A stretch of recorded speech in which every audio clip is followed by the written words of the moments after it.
The first part of snow now coming through Indiana, Illinois, Ohio, Kentucky, but we're watching a storm system just developing in the Rocky Mountain states. By tomorrow, it starts to get into Oklahoma and Kansas, and then down to the Gulf Coast states. And by Saturday, it really is pounding the Northeast. So let me move you ahead all the way till tomorrow into Friday, and finally Friday night. It begins to snow in D.C. Friday about 8 o'clock. Not snowing in New York City yet, but the low is on its way up to the Northeast, and that snow will go all Saturday long.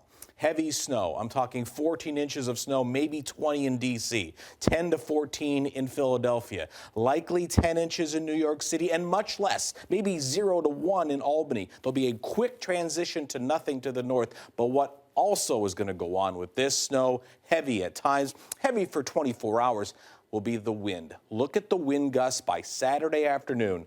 New York City, 40. Between the buildings, 60. Philadelphia, almost 55-mile-per-hour wind gusts with the snow blowing sideways. You may never see 10 inches of snow on the ground because there'll be a 6-foot drift right next to the bare ground. It is going to be a brutal nor'easter.